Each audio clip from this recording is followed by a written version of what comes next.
Please welcome Daniel Rowland. Yep, thank you. It's nice to be here. It's great to have you. So welcome to the podcast. And of course, you've been involved with Vert for a long time as a coach and also as Moi's coach. You followed him for a few years, I believe. But before we get started with today's topic, which is basically how to plan your trail running season, can you give us a little introduction of who you are, where you're from, and what you're currently doing? Yep, of course. So my name is Daniel Rowland, and I'm a trail running coach. I've been working as a coach for 5 or 6 years now, and with Vert for the last couple of years. I've been working with Moises, as you said. He's one of the athletes I coach. And then I also have some of the premium coaching athletes on the Vert platform. So that's where we are able to give more precise and specific coaching to those athletes. And that's the kind of coaching that I quite enjoy because it's individualized and very precise. I'm also a trail runner myself. I've done a range of races, from multi-stage races to long individual day races. And most recently, I started doing swim run races as well, which is something a little bit different, but also brings that same element of being in nature and enjoying the trails as well. So yeah, that's me. Awesome. Yeah, so the idea was basically to start this podcast series and to really go deep inside training and like try to give our audience, our athletes, like a toolbox, some knowledge to better understand their own training. And because like I think it's a key factor to understand what you're doing when you're actually going out running. Like it's not just running for the sake of it, but each training has a purpose. And I think if we know the reason behind each session, they're easy to perform, and we feel like more accomplished, and like we know how to better handle the training itself. So that was the main reason behind this podcast series. So thank you for being here. So let's dive deep into our topic for today. That is basically how to plan your trail running season. For me, it's pretty typical at the end of the year to sit down with my coach and just get a calendar and start thinking about the goals, the races, the experiences that I want to do for the following year, which is something that I have already done at the end of 2022. And of course, it's easy to get excited about races and goal, but at the end of the day, how much can we really handle until it's not sustainable anymore? Or what is a good way to plan the season in order to perform and also recover enough, and then of course have fun? Or we will try to also answer some questions like, should every athlete have an off season, or what should winter training look like? And maybe give some different case scenarios for different athletes, different distances and style of racing. So we divided this podcast into basically 5 main areas, and we will try to cover each one of them. So first one is choosing goal races and objectives. Daniel, can you take us through this topic and what you think we should pay attention to, when we sit down and just start planning our season, like as a whole? Fantastic. Yes, I think it's a good place to start is with what the objectives are for the year, obviously, because that's what we're working towards as coaches and athletes. And for me, the most important thing to consider is always how motivated an athlete is towards a particular goal. So I think that can quickly exclude races that you feel that you have to do, but you're not that interested in, or you might feel pressure to race close to home, or that you have to do a specific big race. And we know that if you're not motivated, it can be very difficult to do the training leading up to that race. But also if you hit a low moment in a race and you don't have that deep sense of motivation, it can also be quite challenging to get through those difficult moments in the race. So typically I would ask the athletes to explain to me what are the most exciting big goals that they have in mind. And sometimes we have to balance that out between, is that a goal for next year, or is that a goal that we're leading into in future years? So obviously the motivation is coming from the athletes themselves. And the goal as a coach is to help bring some of a more reasoned perspective towards that. So that's where we can start introducing factors to say, what have you been doing in the past? And is that goal that you have now a reasonable next step for you? Do you have the time for training? So sometimes a conversation I've had with an athlete, they'll say, well, I want to do the 100-kilometer race at the Eiger next year. Is that possible? And I say, well, everything is possible, but how much time do you have to work towards that? You can achieve that if you're willing to put in a big block of training and to make a big jump. But we have to filter through those factors of how much time you have as well. So I'd say that's the big level view that I try to take. Bring your excitement and motivation as an athlete and present some good goals. And then together we'll work through a series of questions to make sure that those are reasonable and they match what your current ability is as an athlete. Of course. Yeah, I think this is a great point to start. Motivation is vital, but we also need to make sure that we're not doing something stupid or that maybe will prevent our progress as athletes in the future, or even our health. And I would like to think that I'm still able to run in 10 years or 30 years or whatever. So we need to make sure that each season that we plan is sustainable and ultimately makes us better athletes and people. So can you maybe go a little bit deeper in how is it possible to set goals that are not just achievable for one season, but that they are good for your general progress as an athlete, thinking about long-term development? Yeah, so I think that the goals that we look at, we need to understand what the demands of the event are. So each event has its own specific demands. That could be, if you look at an ultra, that could be anything from 50Ks to 100 miles to Tour de Géants. So there's obviously a duration component to that. There's the vert components to different races. If you've come from a marathon background, do you have the durability to prepare for a mountain ultra? Should you choose a more runnable mountain ultra as one of your first races? So it's basically combining the knowledge that you have as a coach of the athlete's particular skills and abilities and trying to match that to the goals. The athlete can also bring their own input here and explain what facilities they have available. So if you live somewhere really flat, it's very ambitious to try and go and race somewhere very hilly. It's still possible, but you have to understand the different components of that. So it's a tailor-made approach for each athlete, understanding where they are now, what their experience is, what their strengths and weaknesses are. And that's how we can assess whether each goal is reasonable or not. So I would try and look at those demands of the event first. And then, as I said, the obvious ones are the duration, the distance, the verts, but there's also environmental factors. Is the race at altitude or in a particularly hot environment? For example, it can be quite difficult for some athletes to go to Transvolcania or Transgran Canaria in February or May if they're coming from Switzerland or Germany where it's very cold. And if you don't have time for a heat adaptation camp, that's not going to be the optimal conditions to race in. So starting with those two things, then we need to understand what the athlete's expectations of the race are.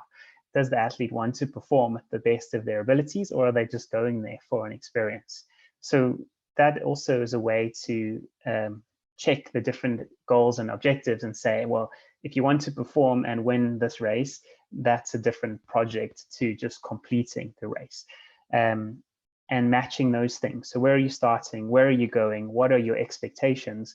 And together, those things can all come into the plan and either remove races that are too difficult for a natural progression, or we can say, well, we'll skip some of those rules because you just want the experience and you do want to push yourself to the limits and go further than you've been before.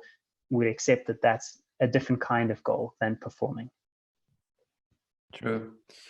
So basically, as always, as you know, it's one of our pillars in our coaching philosophy at Vert.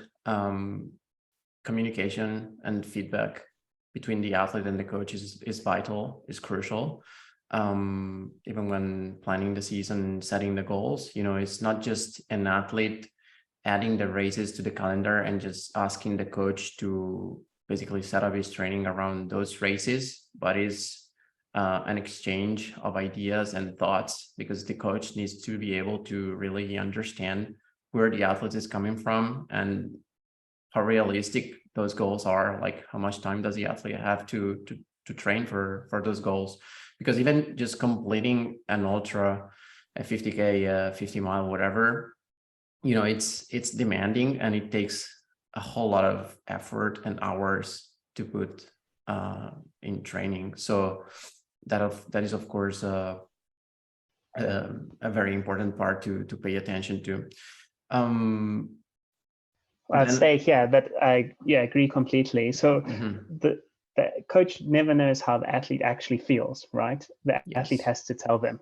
That's looking at the big picture, but also on a microcycle and looking at the day-to-day training. The coach has no idea how that felt when the athlete did the session. So that communication is critical. And when we look at the big picture, that understanding of the athlete's life and all the other components that they have in it is something that the coach won't necessarily know. It might take some refinement. So it's nice to have and set out some goals and work towards a big season plan, but that needs to be flexible, because that's just almost a logical progression of training that we put in a linear way on a piece of paper, but that doesn't necessarily reflect the complexities of life. So that communication needs to be set up at the beginning, and doing that as part of the season plan is a good way to get the momentum and the established protocol of communicating well between the coach and the athlete that you'll want to continue throughout the season. Yes, it's very important. You know, I think it's actually not that hard to kind of understand that. The key is always, as you said, to remain flexible and just be honest with yourself and with your coach, because there's nothing to hide. And, you know, like training in the middle of the day during wintertime, for example, is not the same as training at 6 a.m. before work or after, you know, at 8 hours in the office. So that needs to be taken into account when preparing for a race, or even, you know, in a general block of training. Because basically, you know, training is a stress for the body and the mind, just as everything else we do in our lives. So the key is to adapt how the body adapts to this kind of stress, and ultimately, with, you know, the progress leads to better adaptation to those stimuli that we give through training. So we get fitter and better prepared for the races. So it's not just the training, but everything that is in your life that plays a factor. So that's why it's important. And I think just setting some boundaries and be honest, and just realizing how much time we can realistically have for training is crucial. Yep, I agree. And I think maybe what you asked earlier is how do we go about that practically? So I think for me, the way that I try to look at it is I put out a calendar that shows each week, not the day to day, but just each beginning of the week is a period, so that we can structure looking at the whole season. And from that perspective, we can start to slot in races at different points. So one of the key things that you might be trying to decide is whether you want to try and peak for 1 or 2 big races, or whether you have a series of races that you want to do where you need to be in peak condition for 6 or 8 weeks. So those are the ways that we can start to see that visually, is by printing out the calendar or making it in Excel, putting the goal races or the races that an athlete is most motivated for, and then trying to adjust the plan to say, can we fit enough blocks of training into the schedule? So sometimes that will be, if an athlete has 2 big ultras planned 2 or 3 weeks apart, I might advise them to change that plan because they're either too close together or there's not enough recovery time, or perhaps the first ultra you could choose a shorter distance at that race if it's a destination that you really want to go to. So that's the real practical part of it, is trying to set out the different races in a visual way on a calendar that shows the whole year. Once we have those in place and we've removed some of the key obstacles that might occur, like, are you traveling with family? Do you have a very busy period at work? Is it the year end or tax period or something like that? Then we can start to bring the different blocks of training into the calendar itself. So I don't know if you have any specific questions, but I can just keep going with how I would think about it. But I think in general, the best way to go about it is to work backwards from the goal races and to have the most specific training closest to the race. Yes. And then from there, we work back through different physiological components to the least specific, which is where you'd be starting now, and trying to create a progression through those different blocks of training. Yes, I agree. So before we dive into like the actual training plan, like the planning, the calendar and everything, can we maybe give some different case scenarios for, maybe some athletes that are already more experienced, that maybe have been running for 5-10 years and have some experience, for example, with ultras, and some people, athletes who are approaching, their first mountain marathon or their first ultra, and maybe they have only been running for 2 or 3 years. How many races is actually healthy or sustainable to do, even though, of course, as we have understood, there is a lot of variability in between a person and another. So the first thought and consideration should always be, what is actually good for me? Like, how much time do I have for training and to get ready for those goals?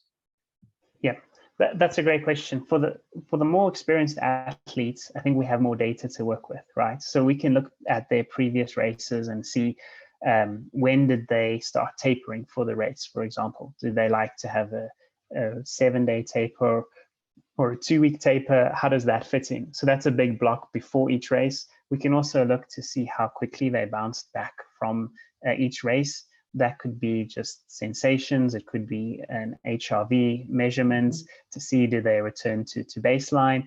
How long does that take? So I think that those components we would place around the races. So if we put the individual races into the calendar, then we can have these first components around the races themselves, the period leading into it of the taper and the period afterwards of recovery.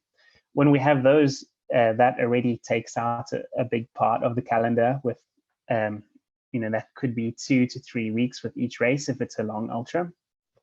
And then we need to figure out how much training is needed for the athlete to achieve that. So if it's a long ultra, you might need a 6 or 8 week block of specific training. And when we place that in the calendar, that will tell us how many races are possible. So you can use some races that would be a lower priority, a B race, as a long training run, or as a simulation for the main goal of the year.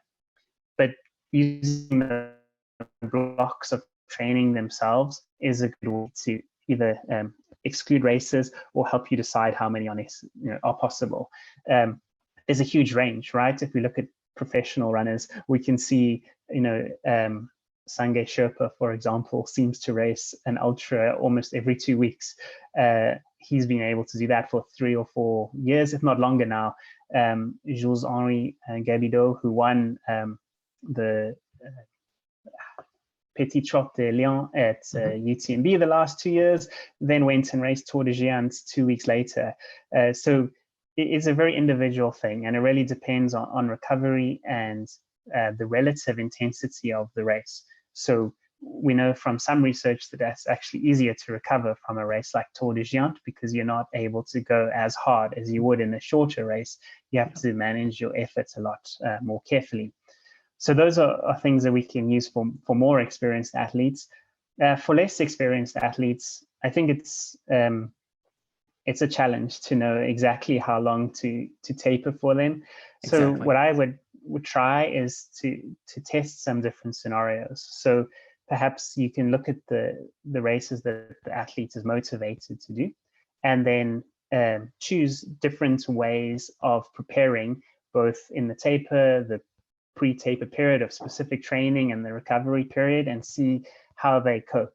So maybe an athlete could try and do 2 races 2 weeks apart, and we see, like, okay, did that work for you? For some athletes, that kind of approach works really well. It's doing 2 races close together. They're in top form, they recover quickly, and they can race quite effectively. And other athletes, that doesn't work. So for a new athlete, I think the goal would be to try and create tests or conditions where you can try different things and be very mindful and diligent in how you plan that. And in recording and preparing the athletes, you can help them to see, okay, this works or this doesn't work for you. And in the future, then you'll become one of those more experienced athletes, and we'll have more data, and it becomes a little bit easier to plan. There is some risk involved in that, of course. And I think that depends on the athlete's appetite for risk as well. So we could talk about that and say, okay, these scenarios that we're planning are very risky. Is that something you want to go for? There is a high injury risk, or there is a potential of accumulating too much fatigue. Do you want to go for it and try, or should we plan something different? So that comes back to the communication. Yes, I was thinking the same. Yeah. Yeah, as always, communication is key. It's not just about following a training plan, but this constant exchange of feedback between the coach and the athlete, both for the everyday training and for the bigger picture, like the planning of the season and everything. So maybe I can bring a little bit my experience. You know, I'm a pro athlete. I've been racing in trail running for over 10 years. In both, you know, mostly in the short distance, so sub-ultra distance. Probably my favorite and best event is the marathon distance. And, you know, I find it very hard to be in peak shape for more than 2 races in a year. So when I usually set my goals at the beginning of the year, it's, you know, there might be 10, 15 races, not all of the same length. Some of them might be really short, like VKs, or, you know, mountain races that are shorter than 1 hour. But of course, not all of them are A goals. I might set just a couple of A goals. They're like really big races that I care about, that excite me, that give me motivation, and that I really want to go for. And those 2 might be, you know, slightly longer ones, like around the marathon distance. It might be like the final of a circuit, like the Golden Trail. It might be a world championship. It might be an historic race, like Cerzinal, where I usually try to, you know, to train the best way I can, because it is a race that I love. There is very good competition, so I want to be as fit as possible for that. And then basically all the other goals are like they serve as prep races for those A goals. And of course, I know it's not possible to do too many, because racing is a huge emotional and physical investment for me. Even just you know, getting ready to race and be in the right mindset to perform, it takes always more and more time for me to get ready and to actually recover from the physical and mental effort that the race requires. Because, as the level of the competition grows, you go deeper and deeper. So it takes a whole lot out of you. So for example, after, the big races like a world championship, I usually take a big period of rest, basically almost complete rest. And I think that is also important to understand, like it's somewhat personal because some athletes are able to bounce back more quickly. But, if you need more time to recover in between a race and another, it's okay. Like, you don't have to be afraid. You don't have to compare yourself to the others because everyone is different. And also know that no season is equal to the other. Like what you did last year might not be the same that you will be able to do next year. Maybe it's going to be better. Maybe, you won't be able to recover as quickly. So even like comparing ourselves to our previous version is always a bit tricky. It's something that I find myself doing quite a lot sometimes because, it gives you confidence, even just, comparing one workout that is the same that you did for your last training block, and you went, 10 seconds faster on this tempo run or whatever. It gives you confidence, but you don't have to compare yourself to the previous version of yourself all the time. So that's the same for races, I think. Can you give more detail about that? So you said like how you select one or two peaks. So for this year, for 2022, what were the big A races or the big peak goals that you had, and how far did you place them apart from each other? I actually haven't had the chance to select the specific goals already because I'm like waiting on a few things to decide with my coach. But realistically, I would like to be at the top of my fitness for Zegama, which is in mid-May. So basically to do a big training block in the spring leading up to Zegama. And then possibly to have another a good training block throughout the summer and have another 8 race at the end of August, possibly at UTMB. So that will be either OCC or CCC if I qualify. So basically the other decision that I need to make is to choose a UTMB series race to qualify for that because I don't have one already. And then that will also require, like, if I do CCC, for example, it would be my debut in the 100K distance. So, it's something that really excites me. But I need to see, how well I can train, if I can put in the volume, the hours that are needed to get ready for such a big goal. Yeah. So that makes sense. General idea. Yeah, and that's 2 big goals, and that's not dissimilar to a marathon runner, for example, someone on the road who does a big period of preparation and has two big goals to try and achieve during the year. And there's always some risk in that, right? So for a newer runner who's perhaps not looking for a high performance outcome, they might try and have more races in the season, maybe not of that duration or of that intensity, but as a way to learn more about themselves. There's risk if you get sick, or if something happens, or you have an injury and you miss one of your 2 races in the year. It can be quite a devastating thing to happen mentally. So I think that's something that different athletes and coaches need to work on together to realize if something does go wrong, can we pivot to a different race, or are there any sort of backup scenarios of things that can be done to account for potential illness or injury later in the year? Yeah, totally.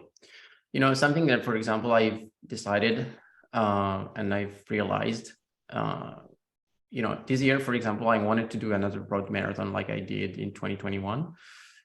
When I raced a marathon in April, I ran 2 hours 16, which was pretty good for me. but it required a very big effort, very big emotional and physical investment, and the recovery was quite hard. So this year, for example, I decided not to do a road marathon because that would probably put me in not an ideal situation to be ready for Zagama, for example. So even though, you know, it cost me a little bit, I made the decision to just wait and not do the marathon, for example. So even, you know, to be able to say no sometimes and to just be realistic, you know, I cannot recover fast enough, you know, in order to be ready for another goal that I care about is important for me. Yeah. And also, like, I'm someone that tends not to want to do too many races because I like to, you know, preserve the moment of the competition, like to keep it separate from that of training. Because if you do too many races, you sort of get used to wearing a beep all the time, and then the moment of the competition becomes like a normal training, basically. So it's okay to, you know, to even sign up for races occasionally, to jump in a short race and use it as a long run, for example. That is okay. It's something that you know, when my athletes ask me, I say, yeah, go ahead if you feel like, but just not all the time, for example. And it's the same for me. Yeah. So another thing that I wanted to add is that maybe on the pro side, which is something always a good reference, even, you know, we shouldn't look at emulating the training and the seasons of a pro elite runner, but it's always good to get inspiration from them. I think they tend to race less and less because as the level of the competition grows, they understand that you know, each race is such a big effort that they need to be as ready as possible, and then they absolutely need to recover.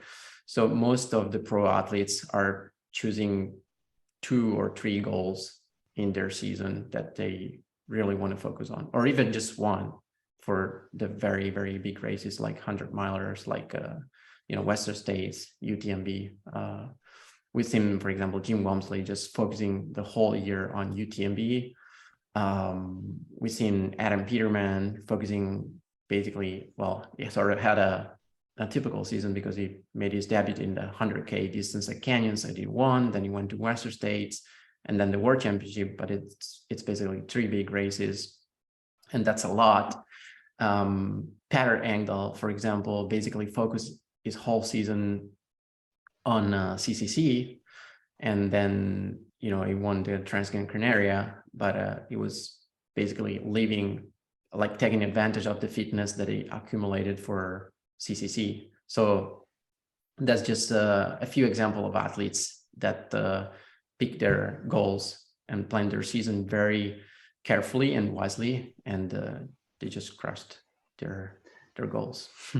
Yeah, that makes perfect sense. The level of competition is getting more and more difficult to perform at a top level. There's more athletes racing, and that's what we were saying earlier about sort of setting it up like a marathon season, is having 1 or 2 big goals. The alternative to that is, if you know that all of your competitors are in the same series and facing the same conditions, for example, if you want to race in the Golden Trail series and you're looking at those pro athletes and saying, well, they race quite a lot actually, but you know, when you're looking from the outside, that each of those athletes has to be in each of those races, so they're all facing similar demands. So that would be another way to say, well, it is possible, but they're all at a difficult position when they are in the final or at a different race. They can't just choose one of those.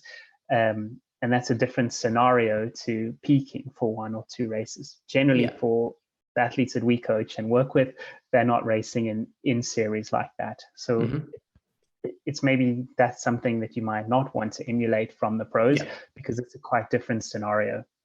Yeah, actually, I think the series of races that basically last maybe 5 or 6 months are not the best case scenario for a coach, for a coaching perspective. Like, you don't want to have that. from your Agreed. perspective. But it's also true that, the athletes, they're not in their peak fitness for each of those races. So for example, we've seen Remy Bonnet. He started from Zagama last year. He got the top 10. I think he placed like 6th, but he was absolutely not at the top of his fitness like he was at the end of the season for the Golden Trail Series final, where like the display of fitness that he did was just incredible. Same goes for, I can maybe give another example. Sarah Alonso, for example, was in really good shape at the beginning of the season. She placed 3rd in Zagama, and then she won the Mont Blanc Marathon in June. And then in the second part of the season, she was not performing as well as in the first part. I don't know if she expected that or not, but it's not realistic to expect to be in peak condition for so many months. So of course. Yeah, and those are great examples. And for me, that sort of leads maybe to where we're heading next is thinking of those different blocks of training like we were talking about earlier. And I think one of the key principles that I try to bring in with my athletes is to say, we can't progress on every different feature of your running at the same time, right? Mm-hmm. We need to put some aspects of your running into a maintenance mode where you're just doing enough on that physiological feature to maintain the attribute that you've developed while we progress in another area. So that could be, if you think of like wildly divergent things like your endurance and top end speed, or if you're going into a race with a lot of vert, it's hard to try and improve your speed on the flat, improve your ability to run in the steep mountains, and stretch your endurance all at the same time. So it depends on what the goal is and where that's placed, but you should choose to keep some things in maintenance, which means you can cut down on the time that you focus on that aspect of your training and put other things into a focused progression mode. And that can help a lot. So like you're saying about those athletes over the season, maybe they shifted their focus as the season went on to different things and tried to maintain other aspects of their fitness, but that's always a tricky balancing act to perform. Yes, very, very true, very important. So I think I was reflecting that we've talked quite extensively about the performance side, but it's also important to talk about people who are just out there planning their races just for having fun and just getting to the finish line in the cutoff time, which is totally respectable, of course, even from my side. So what would be an advice that you want to give them, when planning their calendar and, expecting to not really perform, but just be able to complete a race, an ultra or whatever, healthy and having fun? Because I think, having fun in a race is when you feel good, you feel pretty much in control for most of the time. Of course, there is always some elements of that are unpredictable during a race, and that's what also makes it fun. But if you're able to finish strong, for example, it means the training was probably good and you were prepared for the race, and that's what you probably want to aim for. Yeah, I think for those kinds of athletes, for me, the most important thing is setting really clear expectations. Mm-hmm. So the time that we don't enjoy races is when the experience in the race itself doesn't meet our expectations. Typically, that occurs when we think or expect to do a lot better than we have prepared ourselves for those races.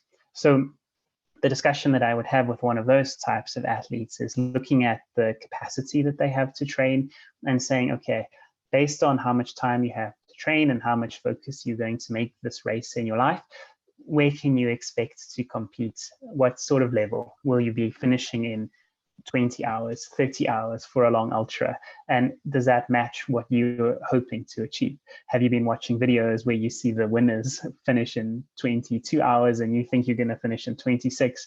Not with this amount of training. It just has to be clearly established that the expectations match what you're doing in training itself. So a coach can bring some of that experience and say, this is what I've seen with my other athletes. This is how much training it takes to achieve this sort of time in this kind of race. And if that's aligned with that athlete's expectation, then it's possible to enjoy that race and to have fun and to know what it's going to take going into it. That doesn't mean that the race will be easy. There's always going to be ups and downs and low moments that you need to deal with. And that's something you also need to prepare for and expect in the race. But for a less experienced athlete, I think the key is to understand that yourself. Either get a coach who can show that to you, or look at other athletes on Strava. You can see how many hours they're training and see how they did in a race, whether it's your friend or someone from your running group. Of course, not all athletes are comparable, but there are sort of strata of different training volumes and training specificities that lead to different race results. So if you try and set an expectation that far exceeds the general public or the general achievement from the kind of training that you're doing, you're likely to not meet that and to be disappointed with your results. So that's how I would think about going about that whole process for an athlete who's just trying to finish, is making sure that your expectations and training ability are aligned. Yeah, I agree. Just a question that has popped up in my mind after you answered this previous question. Do you think every athlete would benefit from having a coach, just for, not for the same reasons? And of course, that might be a little biased when answering these questions from our perspective, but just trying to be as open and as honest as possible. Do you think that every athlete needs a coach? No. So that's a great question. It's tricky to say because I'm in both positions. I am a self-coached athlete myself, and I have athletes that I coach. I think that there's many things that a coach can bring, and there's a lot of coaches out there, and you need to look across the spectrum and see what you need. So for example, the athletes that I work for, they know that I'm not going to bring motivation. It's not my style to try and excite them and try and bring discipline. It's up to them to do the training, and the advice that I provide is refinement and scientific background and my own experience to say, this is the kind of training you need to do. This is how we'll adapt, how we'll change things, but you need to bring the motivation.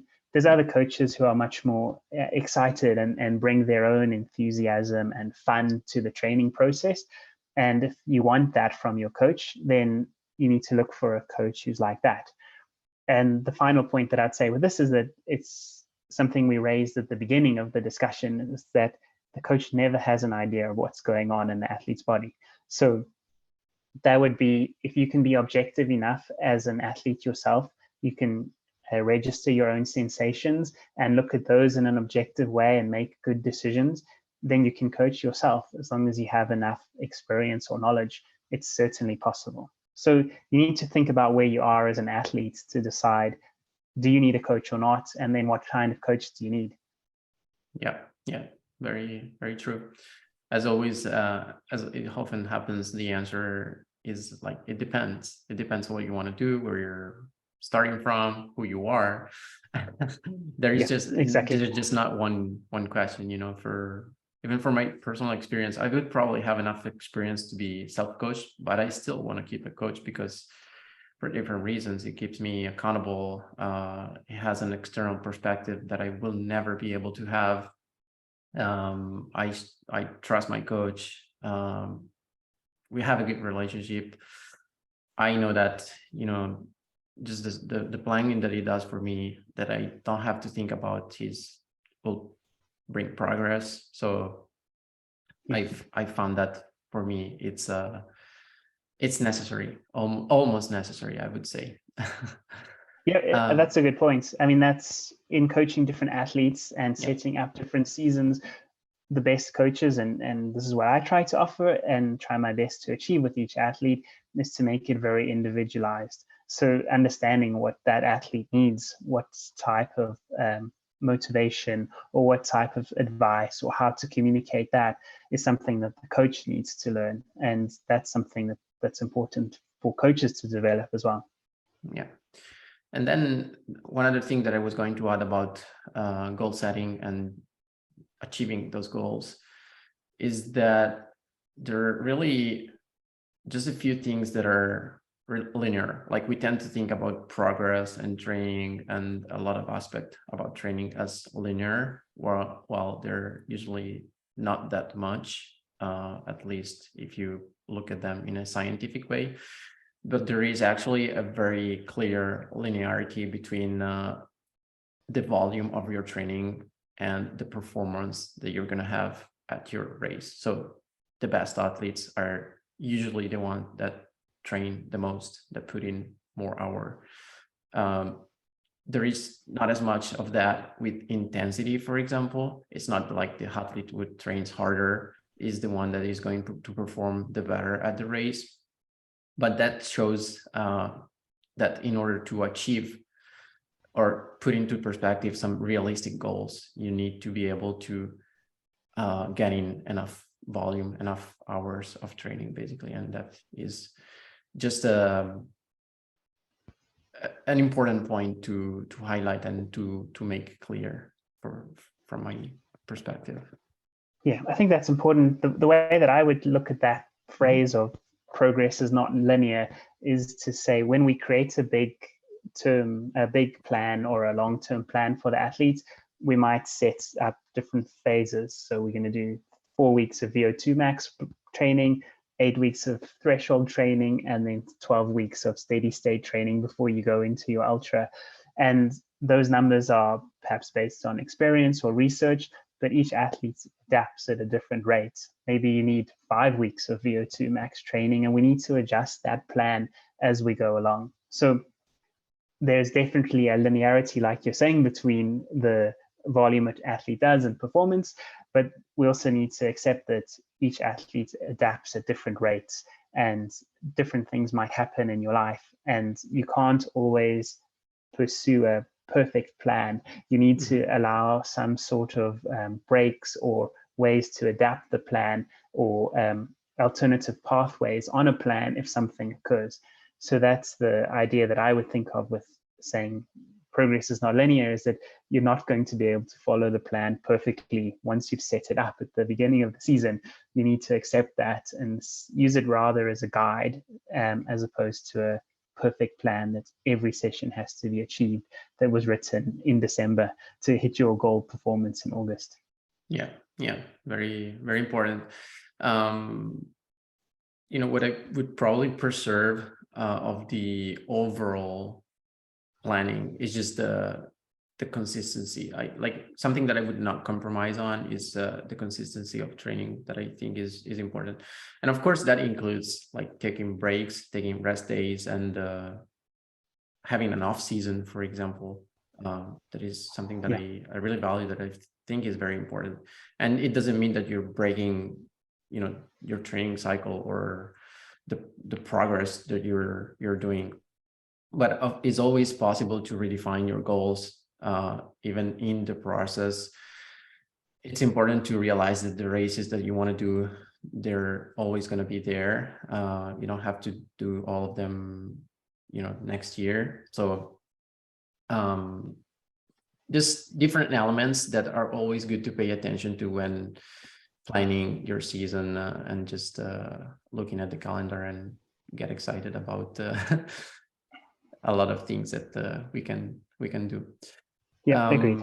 Yeah. So maybe going a little deeper on the planning and the training phases, what do you think works best for ultras, sub-ultra distances, and like depending on how many races we want to have in a season?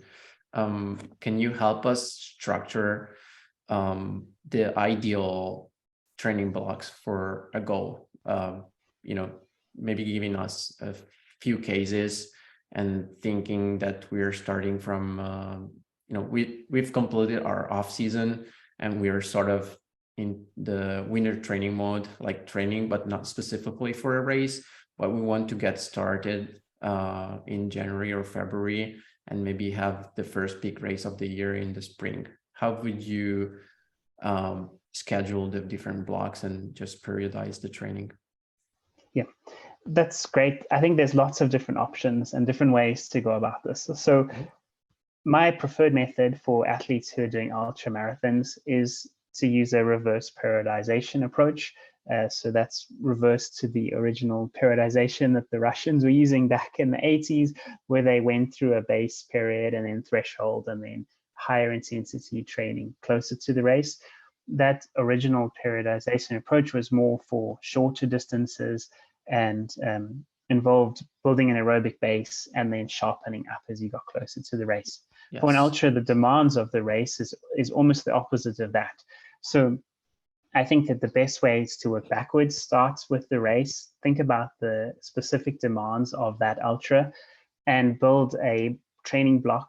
I would call it a steady state block or a race simulation block closest to the race, considering the distance, the amount of vertical gain, the pace that you'll be racing at, and setting up a period probably between 8 and 12 weeks, depending on the athlete and the demands of the race, that is very specific to that race period.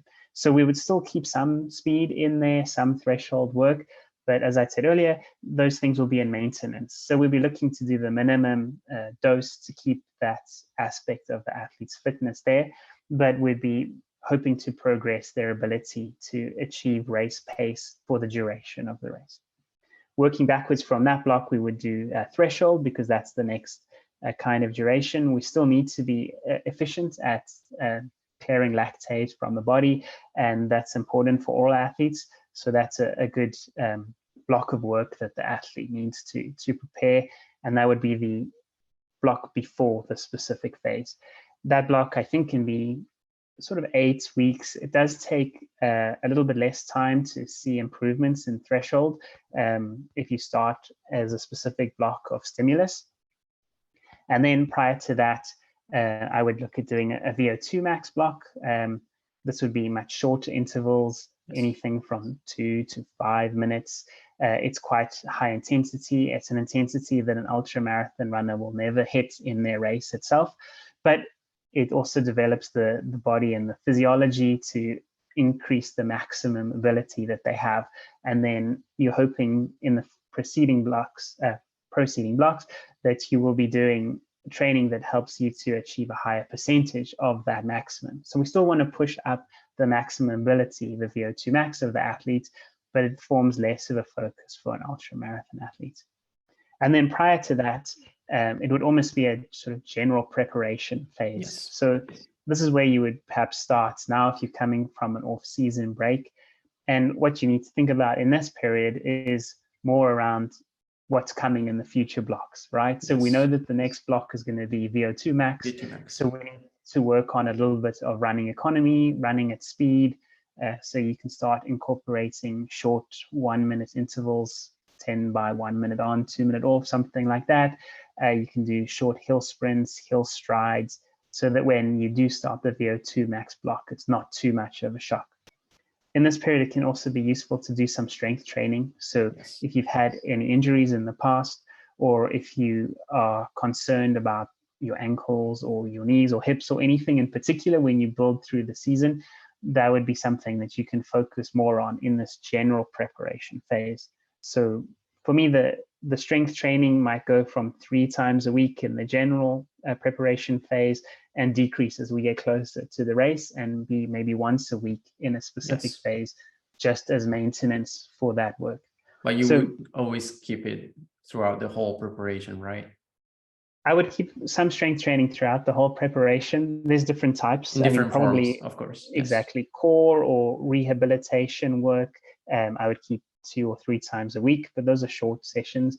Really specific strength sessions with lunges and deadlifts and things like that, probably cut that down quite a lot as we get into the season, because it's not that specific to the goal anymore. Yeah, it's important to understand that even just going out and do uphills and downhills. It's very specific strength work in itself. So we might not need as much time in the gym as middle distance or marathon runner, for example. Exactly. And another strength basically always running modality. on the flat. Yeah. Yeah, exactly. Another modality is to use a weighted vest in the season, because you are going to be hiking in an ultra. So hiking with a weighted vest is developing that sort of specific strength. Yeah. So for an ultra marathon athlete, that works quite well. It also works quite well in the seasons of the year. So it means that if you have a race in the summer, you're doing your longest training days in the sunshine, when you can get up to the high peaks if you're doing a race that's going into the mountains, which those places are not accessible now. So if we're working in that reverse periodization approach, it means that now in the winter, we're doing the shortest intervals, the lowest training volume, which can be a little bit easier to get through for athletes during the winter. So it's almost ramping up the approach of the periodization to match the seasons as well, which can make it easier to plan and to fit into your life. Yeah, very, very interesting. It's something that I really find myself into what you just said, because that is my personal approach to training. For example, what I'm doing right now, after the World Championship that I did in Thailand, I basically took the whole month of November as off season. I restarted training in December with some general training, no very specific workouts, some strides, fartleks, hip workouts, a few long runs in the mountains, but not very long, not non-specific, like no race pace or anything. A lot of time in the gym, some cross training. And now I'm starting to get ready with my first VO2 max block, basically, or I think there can be different names like maximal aerobic speed, where I'm, for example, incorporating cross-country races, which I think are a very good workout, which are not, they're not going to be my specific goals for the season, but I can use them as building blocks for what is next. So to just give you an example of what I will be doing next month, for example. Maybe for our audience that is a little less experienced, can you give us a couple of definitions of what VO2 max is and what threshold is? Yep. So I think VO2 max is the maximum volume of oxygen that your body is able to uptake during exercise. And probably we've moved away in general from calling intervals VO2 max intervals, but we know that the greatest stimulus for the rate of oxygen use in the body is short intervals of, as I said earlier, 2 to 4 minutes. So these kind of intervals have two benefits. One is that it increases your heart rate significantly, and the other is it increases the pressure and the stroke volume in the heart as well. And that will cause adaptations to the heart that is beneficial for an athlete. So these are really short intervals, as I said, 2 to 5 minutes. They're very intense, and they provide a very strong, sharp stimulus to the body to create an adaptation. Threshold intervals are slightly longer intervals, probably, let's say, 6 to 10 minutes in duration, and you probably aim for a total time at intensity of 30 to 40 minutes. This is at the rate at which your body is clearing lactate from the body, probably at the rate that you would clear it in about an hour. So if you think of a race, whatever kind of race that you will achieve in an hour, if you're a very fast athlete, that might be a half marathon, it could be a 15K or a 10K, but that sort of speed. And that's helping your body to develop the ability to use the lactate that's generated during the anaerobic process as a fuel. And this is almost a way of becoming more efficient. So if you want to use really basic analogies, VO2 max is building the engine, and lactate threshold is making it more efficient. So these are the two kinds of works that you want to do. And then finally, when you go into steady state phase, that's preparing more for the demands of the race and the pace of the race. And it's probably at a slightly lower intensity, especially if you're doing an ultra, but that's more looking at the demands of the race. So I think in the first few blocks, you're looking specifically to develop your metabolism. In the final block, you're looking to achieve the requirements of the race. So if you think of it, a marathon runner, in their last block, they'll be trying to run a marathon race pace. Yes. If you're a trail runner, you'll be trying to climb at a certain pace, descend at a certain pace. So it's almost a shift from those metabolic and physiologically linked training protocols to a race-specific way of training. Yes, thank you for for highlighting those points. I think it's crucial to have clear, as I mentioned, the purpose of each training block and the purpose of each specific session, and to have some basic principles and definition of training is important to me. So basically, I think like summarizing what you just said, the way we can look at it is like the first 2 blocks of training should be aimed at getting the body ready to put together the different pieces that are like the demands of our race. And then like basically the last block of training is putting it all together and doing the specific workouts and training that is required for our goal. Yeah, When exactly. we see it this way. Yeah. Yeah, maybe the first 2 blocks are getting as fit as possible. And then the final block is tuning that fitness to the race demands. Maybe that's a way to think about it. Awesome.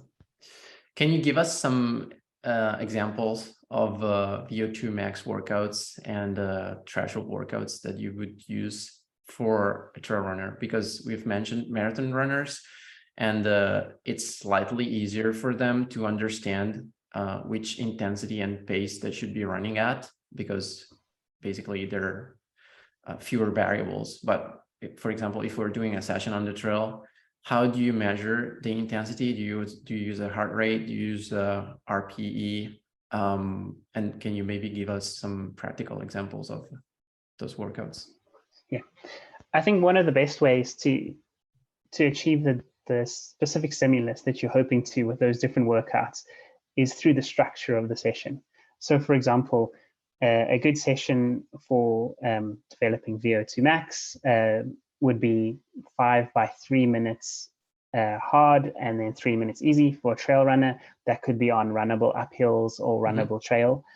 And the idea is that you should try and have the same consistent performance across all 5 of those 3-minute intervals. So the idea is that you run at your maximum effort that you'll be able to achieve through all 5 intervals.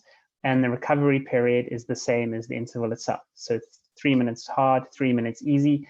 If you achieve it consistently throughout them as hard as you can, then you should be achieving the stimulus that you want.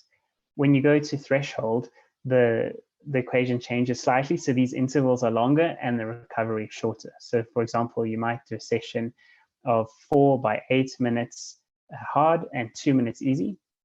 And again, you apply the same principle, is that you want to be consistent across that session. So if you think about doing it as hard as you can, but being consistent, obviously the intensity will be a little bit easier than those previous short intervals. So you're letting the structure of the training session dictate the intensity. And that is the easiest way to do it. You can also have RPE guides, right? So the short intervals will probably be an 8 to a 9, and threshold intervals are 7 or 8 for on the RPE scale of 1 to 10. But I try to use the structure of the session itself to say, if you achieve this session consistently through all 4 intervals, the structure is forcing you to be in the right zone for the appropriate stimulus. That is a really good way to look at it. It takes some practice to understand that, because you're not gonna get that probably in your first tempo run or interval session, whatever. But the more you pay attention to the efforts, to your RPE, and the more you practice, the better you become. And that's actually the way that I see my my own training. My coach doesn't ask me to track my training with the heart rate or anything, but he knows that I'm experienced enough to just put in the right amount of effort for each session that is asking. If it's a set of short intervals, which is of course aimed at my VO2 max, I will be running as hard as to complete the session consistently, and maybe save a little kick for the last couple of intervals. If it's a tempo run, I'm aiming at keeping a constant pace throughout the session, or finishing a little stronger, which usually means that I handle the intensity quite well. So yeah, it's a great way to look at it, and it's not that easy to master, but in the end, I think it applies to different case scenario, whether you're training on the flat, for example, or up and down, or on a trail, or anything. Exactly. And it isn't easy to master, as you said. In fact, I think even the pro athletes, the first time they do that session again in the season or in a build up, they probably don't get the pacing exactly right. But 2 or 3 sessions in, it's sort of reverts back to their sensations, and they know how to pace each of the intervals. So if you're starting out with a training program and you execute the first session poorly, and your last interval is a lot slower than the first one, don't worry about it too much. You're still achieving, of course, some stimulus, and it's probably close to the stimulus that you want to achieve, but try and even those out in the future intervals. And that way you can develop your own sensation for different training sessions. But don't worry if the first one doesn't go well. That's just how it's normal. Yeah. Yeah. Yes, we don't have to be perfect. Awesome. So we've basically mentioned how to plan the different training blocks for a goal, like a big race that we want to focus on. Do we need to complete a full preparation for each race that we plan on our season? Or like, can we look at it as, maybe our first big race is in June, so we spend the spring, like winter and spring, getting ready for this race, completing all the training blocks that we need for this race, and then in the summer or early fall, we can take advantage of this training and not start right from the beginning with the VO2 max block and then threshold and then specific for the other races that we're planning. Yeah, so I agree with what you've just said, that the best place to start would be a first goal race of the year. And you have a lot of flexibility on that first race because of the time. You have more time, yes. Then you can definitely plan out a very progressive, carefully structured training program. After that, you need to see what the next races are. So that's when we were talking at the beginning of having a calendar with different races and fitting in initially the taper and then the recovery period. So looking to see how much space is there after you've recovered from the first race to the next race. Is there enough time to fit in a difference block, a threshold block, and a steady state block, or all 3 blocks, VO2 max, threshold, and steady state again? Or is your time limited and maybe you just need a short hit of high intensity work to make some progress or to maintain that feature of your training, and then get back to focused race simulation for the next race? So the way that I would plan that in the calendar is a perfectly structured reverse periodization approach for the first race, and then fitting in which blocks we can depending on how the athlete performed in that race. So it's almost as if you prepare for the first race very structured and very carefully. Exactly. The future races, you have a simulation or a race specific block before that, And then during the year, you fit in the other blocks as needed, depending on how the athlete's performing and based on different tests that you might do, time trials or races like that, and seeing, okay, we've lost some of this ability, let's put in a block to help develop that. So basically, for the first race, we can expect to plan like a sort of classic periodization and block of training. And then for the other goals of our season, there will be more like the fine tuning will be done later on in the season, depending on how well we recover from the previous race and what we need going into the next one. Exactly. Yeah, that's right. And that really depends on how much space there is. If you're an athlete preparing for just one race, like you said, some of those pro examples you gave, then everything is focused on that one race. If you have 2 races in a year, you can probably go through 2 full cycles. Yes. Once you get to a higher number of races than that, or they're close together in the summer, that's when it becomes more tricky to plan those things. And you need to be a bit more flexible and adapt on the go. Yeah. So let's say, for example, we only have 6 weeks or 2 months in between 2 A races, like I don't know, a 50K and then a 50 miler. Yeah. How would you structure that period in between? And for example, would you take a break after the first race and then leading up to the second one? What type of sessions and training blocks would you schedule in an ideal scenario? Because then we've understood that each case is slightly different. Yeah. So one of the problems that we have and one of the challenges is if you have a 2-week taper and a 1-week recovery period, you've almost lost 3 weeks of training. Obviously, the race itself is stimulus for the following race. So you do have one big stimulus in there. But if you take a 2-week block of recovery after a race, you might almost lose a whole month of training where you're not really working on progressing any of the important physiological adaptations you need for the next race. So if the athlete can handle it, I wouldn't take a very long break after a race. Maybe a couple of days of complete rest, a few days of light training, but trying to get back into proper training as quickly as they can handle. That differs from athlete to athlete and their durability and how the race went itself. If it's very hot and the athlete got particularly dehydrated, then it can take longer for them to recover after that. So we need to think about how the race went and the athlete's sort of specific adaptation process. But the general principle would be to get back to training as soon as possible. Okay. Typically, I would say that if you're going into a 50 miler as the next race, you obviously need to have at least 4 weeks that you would try to do race specific training again. That might leave 2 weeks or so in between in this hypothetical example. And probably off the top of my head, I would probably put a threshold block in there because that is one step away from the race specific training, but it's still closer to the actual demands of the race than going back to VO2 max training.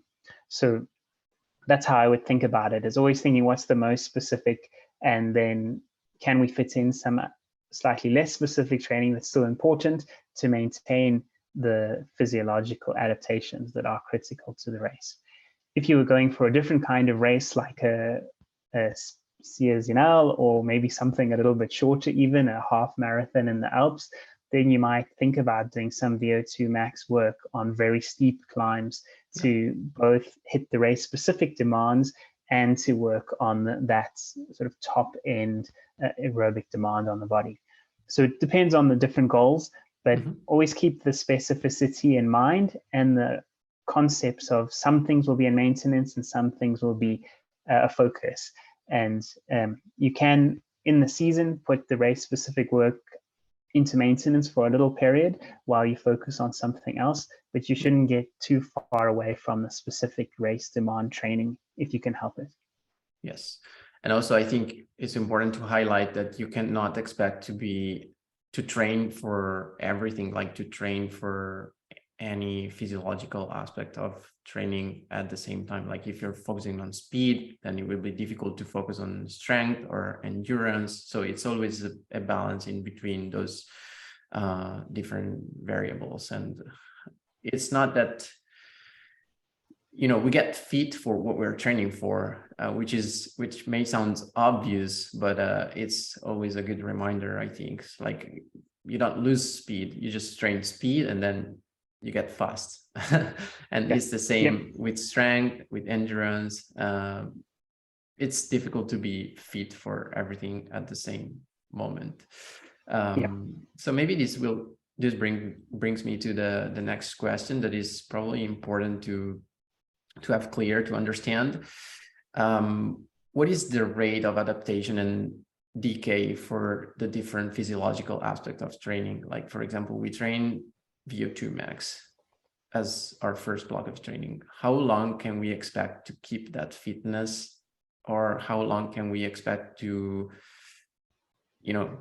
we train strength, and how long can we expect for that type of strength to last into our training blocks? Yeah, as a general rule, the higher the intensity, the faster that we adapt to that stimulus, and then the faster we lose that fitness. So if you think of pure speed, you can pick up speed quite quickly. It might take 3 or 4 weeks to develop a little bit more speed. And then if you leave that behind and you don't do any speed training, you can lose that speed quite quickly. As you go up the threshold, you might take a little bit longer to develop your ability to run a threshold.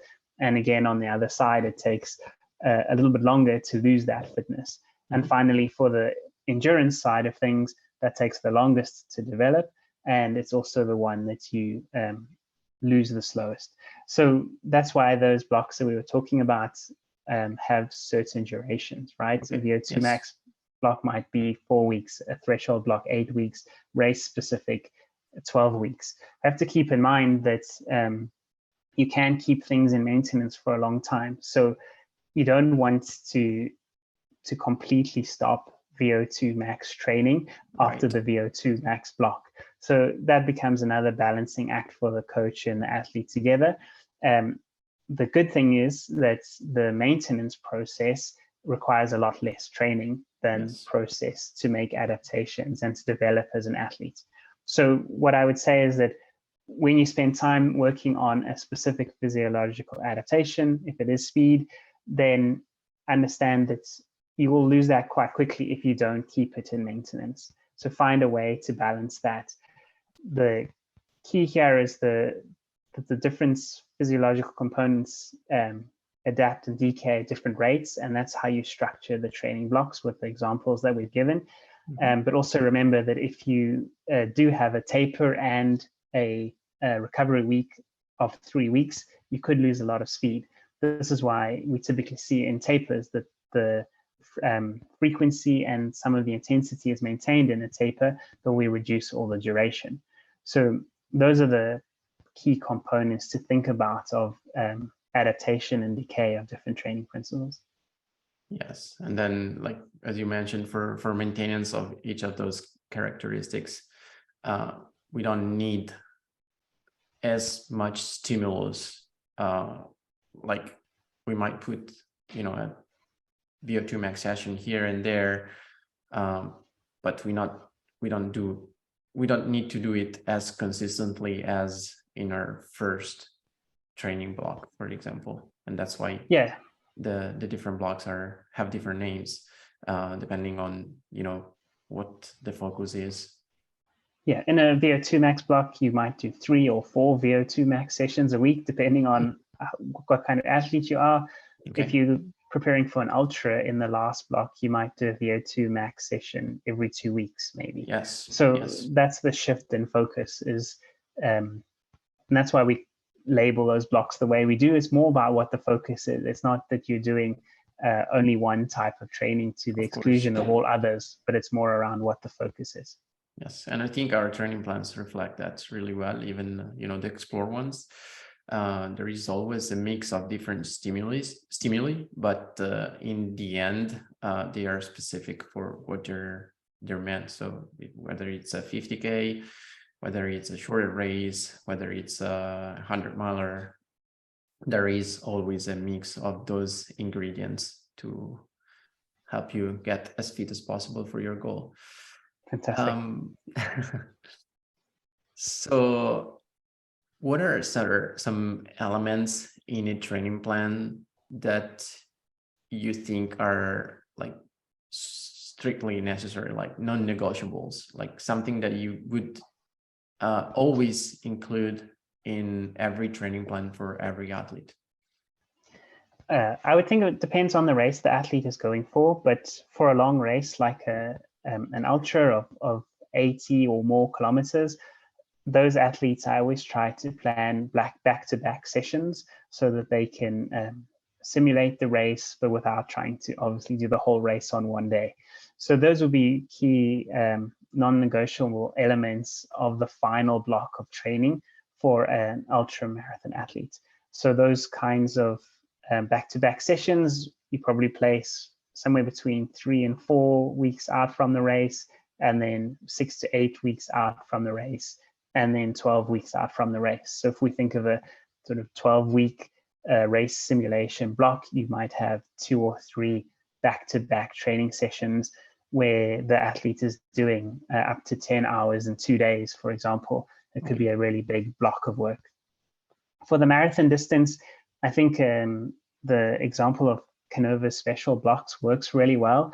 And that's basically doing 2 sessions on one day with a lot of intensity. So it almost is a marathon distance, maybe 20 Ks in the morning with 10 K at race pace, and then 2 by 5 Ks at race pace a little bit faster, and then 20 Ks in the afternoon, again with 10 Ks at race pace, and maybe 10 by 1 kilometer at slightly faster than race pace.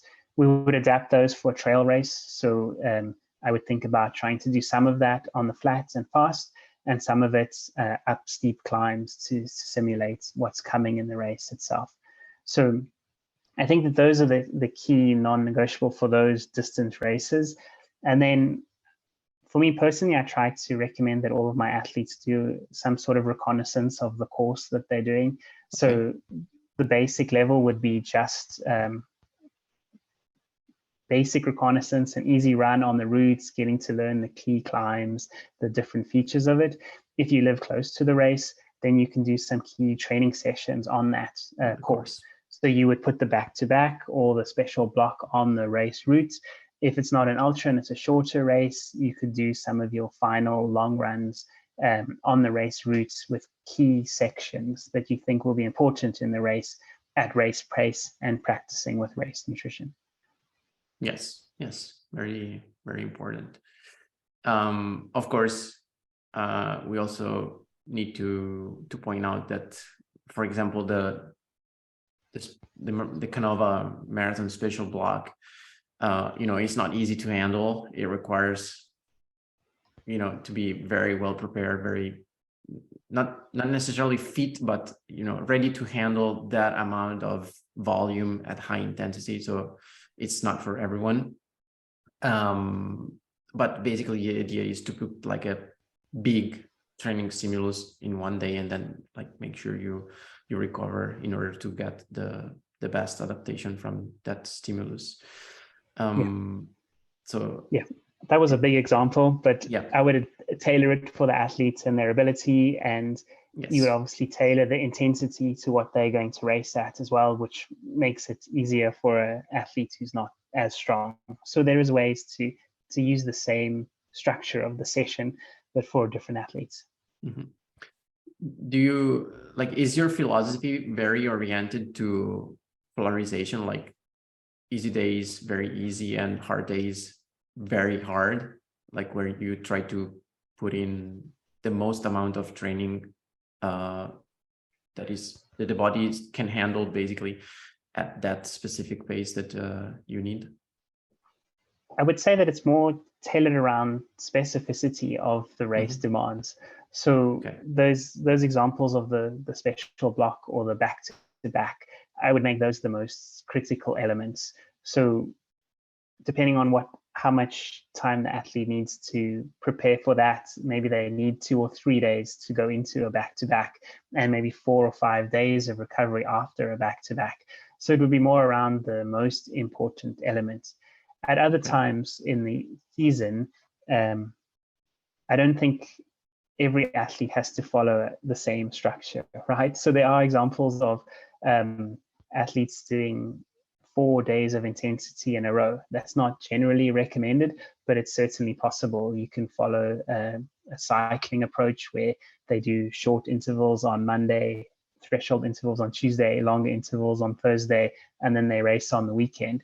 It's easier to adapt as a cyclist, and that structure might not work exactly the same for a trail athlete, but you could think of ways to structure the week that fits each athlete individually. That doesn't necessarily have to follow a hard day, easy day approach. You could put in more periods of longer intensity with longer recovery. For example, the Nils van der Poel approach, where he does 5 days of intensity and takes the weekend off. So I think it's finding the approach that works best for each athlete. Probably for a new athlete, it's best and safest to start with a hard, easy kind of approach. And then later, when you learn how much they can cope and handle with in terms of intensity, then I would think about trying some of those back-to-back intensity days, or even 3 or more days of intensity in a row to test and see how they adapt to that. Very, very well said.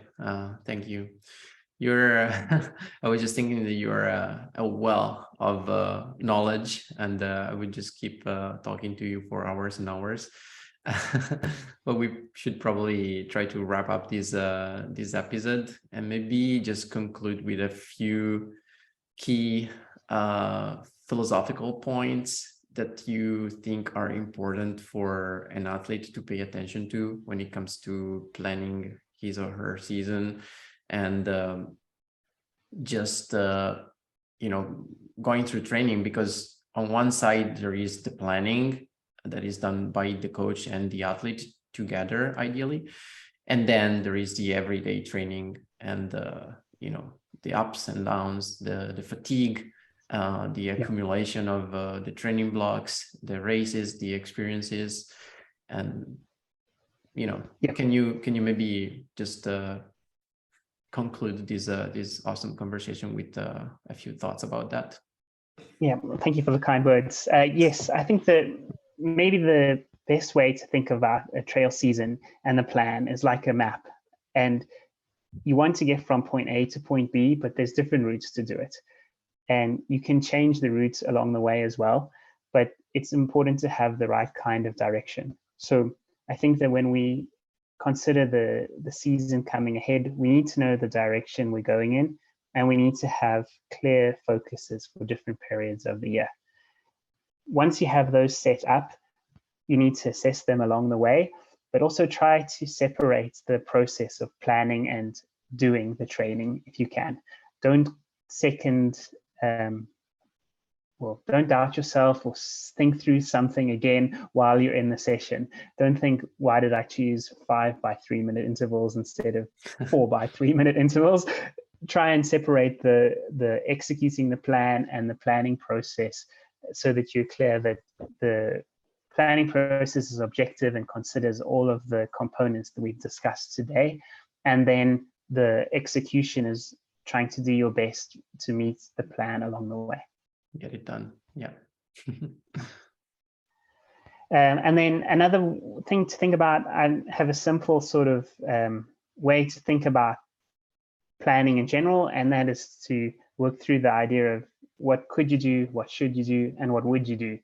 And that can be the easiest way maybe to get started with planning. You might start by saying, what could you do? How much time do you have? What's your current fitness? What's your ability? That gives you a big level picture of what is possible in the next year. What should you do? This could be advice from a coach. This could be best practices that you've learned from. So how should you spend that time that you have? You have this time available. What should you do with it? And finally, what would you do is how much motivation do you have? Even if you have the best program that came from a Vert coach or from Killian himself, you might not be willing to do that.